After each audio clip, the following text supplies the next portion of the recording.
Morning.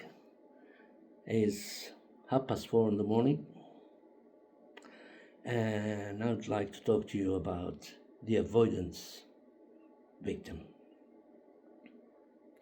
or you might call avoidant X, which is a very, very, very, very usual situation to so many people. And this situation happens when a separation happens in a relationship with two people. It's called the avoidance victim. Why? Because it's, as it says, means avoiding situation, and due to one of the partner that has lived a trauma at early age or early childhood, and they couldn't do nothing about it, and they had to live with it, so they actually uploaded in their subconscious, and they grew up with it, and they never let go, and it does happen now and then. So in adulthood, when they start building up relationships, they become ready as an avoidant person towards their partner. And what happened is they lose the empathy towards their feelings, but they don't talk about it, they don't communicate it with their partner.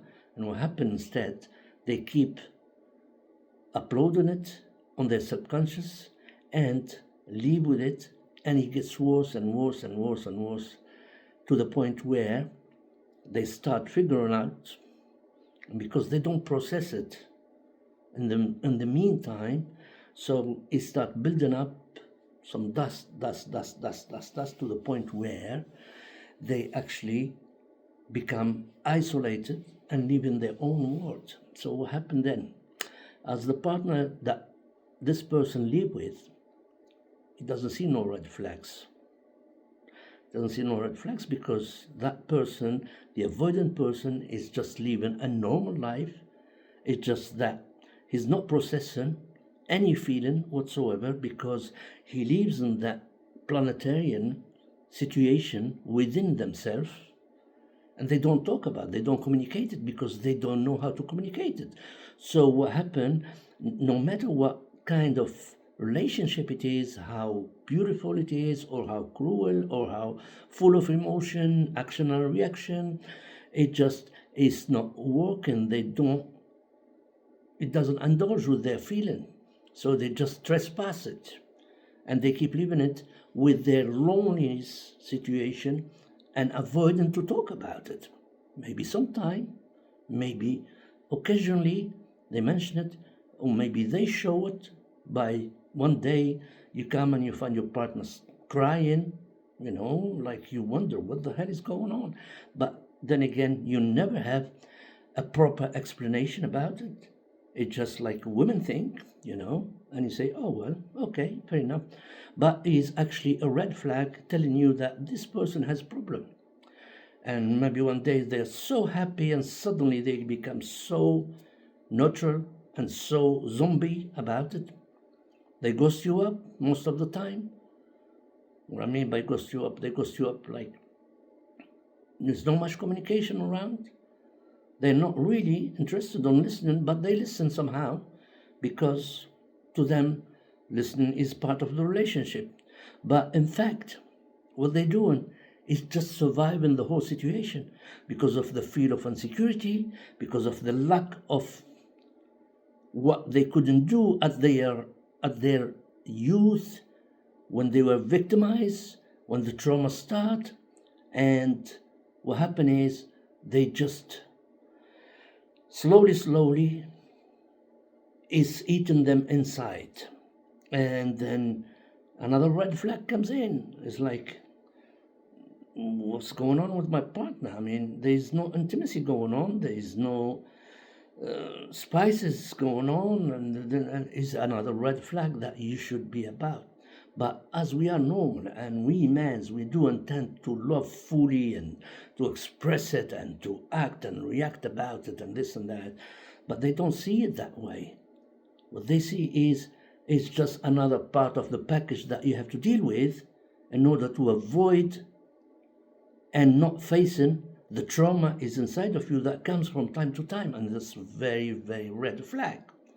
But of course we don't see it because we think, hey man, this has been for such a long time, and nothing's going to happen. This is a women thing, and you have to live with that and stuff like. And it goes on and on and on, although they are really red flag for you to understand. And then suddenly they take their decision, they calculate their decision, and they measure up to their validity when it comes to it by already planning to split away from you without even noticing anything at all. Why? It's not because they don't like you. It's not because they don't love you. It's not because they hate you. It's only because they just cannot communicate with you. It's only because they are afraid to tell you about it. It's only because they cannot face up to the reality that there is love on this planet. There is an intimacy, there is a happiness, there is a peace, there is a kind of harmony. They haven't witnessed it in their childhood, and now it's coming up suddenly to them, telling them, do not, whatever you do, you're not allowed. There's that voice into them. They're not crazy, they're not emotionless, they're just a victim of an oppression inside their subconscious on the brain, telling them that they cannot do it, and they will not try to face it. They will not try to communicate it. They will not try to suppress it or trespass it or share it with their closest person, which is you. And what they do? They go to the monkey phrase. It's called the monkey brunching, which is suddenly out of the blue, hey, I'm not yours. Hey, I just need the time. Hey, I have no feeling for you. Hey, I'm sorry, but it's not going to carry on. Excuse me. And you're like, wow, are you okay? And they are definitely okay. They just calculated and measured it up, and that's it. The decision's been made. They want to split up with you. And when you ask for a reason, they will give you just little about it or nothing, but to them is complete. That's it. And in fact, it's not like you're boring or you're not capable or you're not valid anymore or they hate you. No, it's within them. But they cannot communicate it to you. They cannot tell you, hey, help, because they think they are okay with that. And they grow up and evaluate to that situation on accepting that fear, on accepting that obstacle, on accepting that transparent dam, on admitting that it cannot be peaceful inside. So they go back to their survival mode. They go back to their subconscious, start active deeply about survival modes. So really, truly, you are in a shocking situation. You are the one who do not comprehend what's going on. And that's when you, as a person who thought you had it all, who felt, at last, I can relax on my sofa now and watch my TV, and beside my children and my wife, had it happen, in fact, is a shock to you, and it traumatizes you and horrifies you. How dare you, you do not comprehend what's going on. And you can never comprehend what's going on unless you know that this person or that person have communicated with you and told you, hey, I have a problem. but they themselves, they don't know that they have a problem. And you start having those feelings, how devil she is, she betrayed me, she cheated on me, she lied to me all these years, and this and that.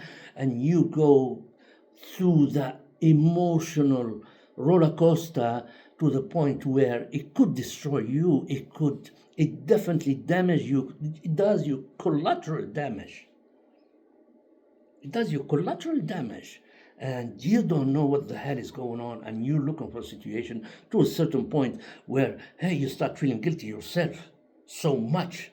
Maybe I was wrong with this woman. Maybe I did something wrong. Maybe I never noticed that she loved me and I never showed her the love back. And it just destroys you completely, morally, physically, everything shamble up, and you don't know what to do anymore, to the point where some people go to a suicidal thoughts. Some people just go deep into damaging themselves just to forget about it. But that's definitely a man's thing. We do intend to blame it on us. We do intend to hurt ourselves in order to forget about it or to forgive. But in fact, it's not you. You haven't done nothing apart from being a normal person or a normal dad or a normal husband or a normal provider who had it up and down like anybody else. It's on them that they do not and they cannot communicate about that trauma that is inside of them. So what they do split up, leaving you on that shit roller coaster, leaving you on such an angoisse, leaving you in a blurring vision, not knowing what to do, and you have to pay the price. That price is in fact your own doctor. That pain you're going to go through, that is the moment, which is very natural, that we go through the pain of separation after such a long time. And it's so painful and it's so burning you inside without no solution and this and that. But in fact, that situation, that process you go through is definitely your healing process.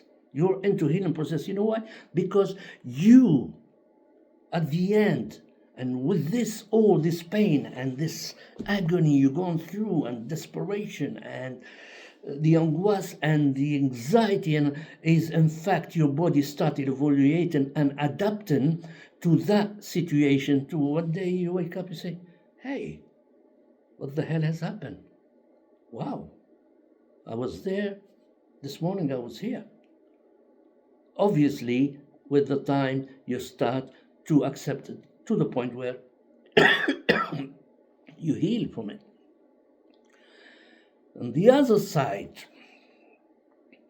what they did as a process is totally the contrary. They did vice versa of what you've gone through, although it's so painful for me, but they haven't. You know why? Because they rebound. It's called rebound. These avoidants, they do rebound. They called avoidance because of the word avoid. So in order to avoid your partner, your ex-partner, in order to avoid that pain you're going through, because she knew all the way that she's going to hurt you and you're going to go to hell and back and this and that. So she knows that she cannot face it up. So what does she do? She do the monkey branching. They call it the monkey branching. Scientists, they call it the monkey branching, which is rebound to another relationship as soon as ASAP.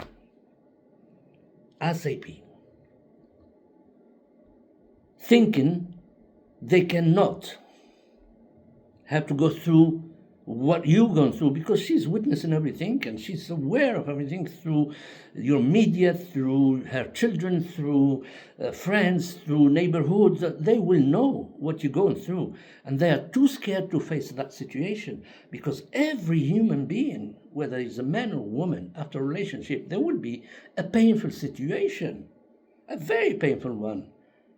By saying that, you go through hell and back, if you come back. Some people don't. So what happened? Your ex go monkey branching. Already in that process, she's already monkey branching. What is monkey branching? Monkey branching is to put somebody on the side, or to have the intention to have somebody on the side, or to plan on having somebody on the side. Why? To fill up the gap. Because after every separation, there will be this void, bad, really bad one, which you call the process of pain and horror and illusion and so many things. And as they do the monkey branching, what they do? They straight away get into another relationship, thinking that, yeah, man, I'm good, my life is better. But before we go to that monkey branching and getting into that relationship, the minute they split up with you, knowing how painful it is and knowing how they have this sensation, the pedophine is like a drug, is like a cocaine, is like the heroin, is like cannabis, it gives you that feeling, that pedophine, and that high spirit, and they are so excited the first few days, the first couple of weeks, the first month. They are so good. They feel like, hey, I'm liberated. At last, I did it. It feels that pride, and it feels that kind of like, hey man, I did it at the end. They feel so proud of themselves and they feel so good and the spirit is high and this and that. But that doesn't last too long, because at the end of the day, once they have it settled down and they realize that this is a separation, a good separation, that kind of neuron, pleasurable neuron goes down and is like your cocaine dose or heroin doses start fainting. So you start looking for another one. It becomes an addiction to this temporary pleasurable situation. And it is scientifically, it is proven that these neural sensation that goes in the brain and subconscious that gives you the pleasure, of intimacy, of being good and feeling good and this and that. It just is a chemical that goes into your brain, neuron chemical that goes into your brain and gives you that pleasure. So she feels so proud, she feels so free, and she's like, I'm over the moon, man. I'm looking at the planet from up on the moon. And when that dose starts coming down and the grumpy situation of I want some more, so they rebound. In fact, what they're doing, they keep running away from that process of accepting the situation, that void, that painful process that you have to go through like anybody else. They keep trespassing it without going through it. So indeed, they never healed from the trauma they are still in. And what they did, they just uploaded it and upload more by rebounding to another relationship. Because what's going to happen? That feeling high is going to happen again when you rebound. Obviously, with a new partner, you're going to have that intimacy, the happiness, that relief, and the new change and the new situation. And that with all the package that comes with it, of course, you're going to live your honeymoon, and then you will go through it. So whoever is surrounding that ex-partner of yours, they will see their mother happy, and they say, hey, maybe she did the right thing. And she's going to think herself, maybe I did the right thing. I think I did the right thing. In fact, it's only delaying a time bomb situation. And this is not me saying. I am on the other side, leaving the trauma and the pain and the roller coaster life in a negative way, hoping one day I will wake up and I will see a light at the end of the tunnel. It will happen, inshallah. It will happen, that's for sure. It only matter of time. But that other side, the avoidance person that did the monkey branching into rebounding to a very soon situation without going through the normal process of feeling the pain and healing from that pain, they actually, what they did, they load their trauma still inside and they uploading more to that SIM card in here, which is one day is going to be overcharged. So you become overwhelmed inside and they don't know about it. Because what they're doing right now, couple months, maybe couple weeks, couple months, maybe few months, they will leave the process of the honeymoon situation, and it's like a flower. When the flower flourish and you give it water, it becomes at its best. Beauty, beautiful smell, everything. But then again, with the time, as the deadline comes, it will start fainting. The process of fainting, that's what the process that somehow will happen no matter how long it takes. Every couple, the first few days, couple weeks, few months, they will live the best time of their life. But then again, it becomes the routine, the normal routine that, hey, husband and wife, father and mother, and that in a normal situation, yes, is acceptable. You lure down, but at the same time, it's still that relationship can go along, because then you figure out with an equilibrium situation, you figure out that, hey, this is what I need to do, this is what she needs to do, and then the state of stability is produced by them. And in a normal situation, the relationship is bound on intimacy, love, attraction, affection. It's kind of like a long relationship's been going on, and then you shared your feelings, and then you had your up and down in the period of time that you see in each other and talk to each other and this and that. But in this case, where the rebound has happened ASAP, there was no chance for that. It wasn't built on an intimacy or a relationship or accidentally a fallen love situation. It's just like a rebound. Hey, I got this to offer. What you got for me? Yeah, I got same action and reaction. It's a kind of deal. And maybe that rebound other victim is suffering from more or less the same situation. An ex-divorcee, somebody who's just gone through hell and back, and this. So it's a desperate situation that led to another desperate situation in order to make a stable situation. That will never work out, because at the end of the day, that relationship is going to demand stability. But because your ex it has not healed, or still have that trauma inside, uploaded it, and then overwhelmed by uploading it, that you're gonna go on the same circle again. It takes some time, but then again the flower will fade away, and then the reality comes in.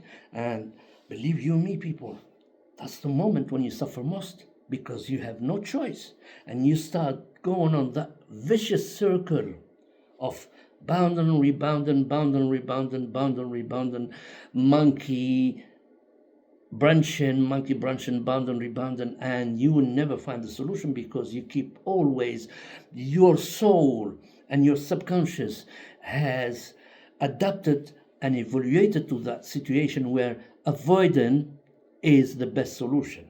And deep inside of you that is not the best solution. So therefore,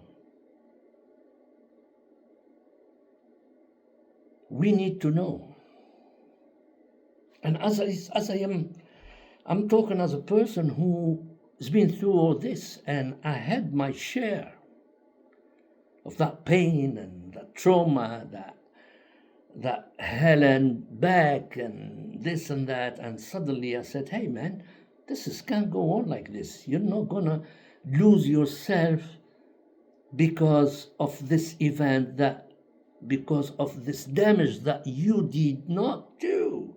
Find a solution for yourself. Either go and destroy yourself completely or come out of it. And I start studying psychology of situations, of narcissism, of avoidant person, of psychopaths, of psychology, of women, this and that. And I realize I have this case, or my ex-partner have this case, is an avoidant situation person. And that one, it clicked in my head. Hey, stop blaming yourself. Stop devaluating yourself. It's not about you she left you. It's not because of you she left you.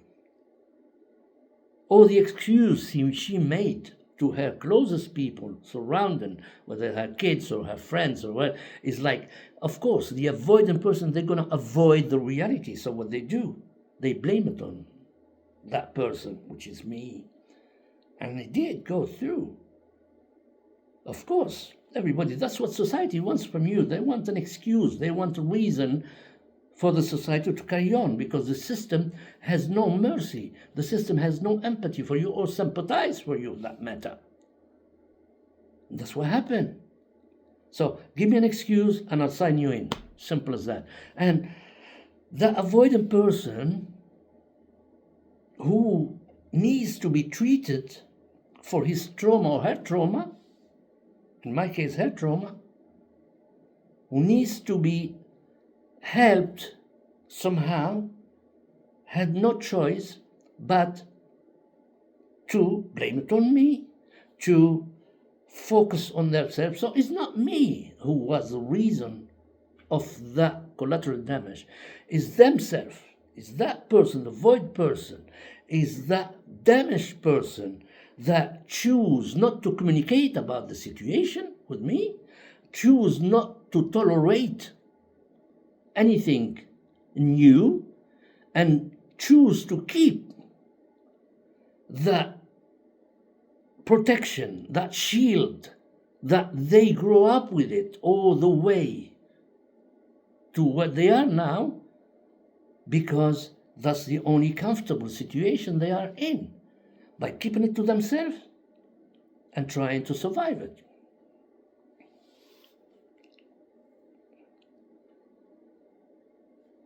So therefore, it's going on and on and on and on, and now next.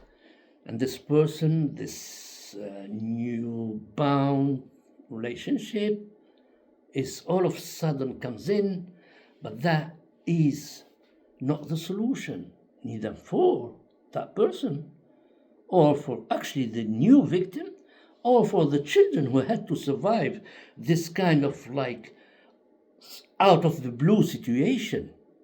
Because for the children, as far as I'm concerned, my children, they are not ready yet. My children haven't adapted and accepted and digest properly the fact that their father is not going to be there anymore. My ex-partner, the avoidant partner, had avoided all explanation because it's on their natural, in her nature, not to say, because she's an avoidant person. She will avoid any communication because she's scared from questions. It might bring the trauma badly. So she jumped all that by monkey branching into a new relationship, thinking that, hey, I put it on the side, but it's never on the side, because you know why? Because it's on her mind, on her subconscious, and will stay forever unless she does something about it. If you want to build up a new life, you have to face up to what you have. If you want to start a new starter, you have to open the book and read it again. And if you want to succeed in the future, you have to go through that pain. And that the time is the best healer. You might suffer now, you might be traumatized now, but within few weeks or few months, you will feel better. Instead of doing this collateral damage that everybody is shocked and surprised and don't know what to think anymore. I wish it was just me. 'Cause I was looking for answers and nobody gave me answer. I had to dig about it, and now I believe I have my answers coming up slowly. And we're not saying this woman is sick or out of this, but no, it's just a trauma that she's going through and she never let it out. And she needs to let it out. She needs to cry it loud. She needs to shout it loud. She needs to say, hey, help, through all these years I'm going through.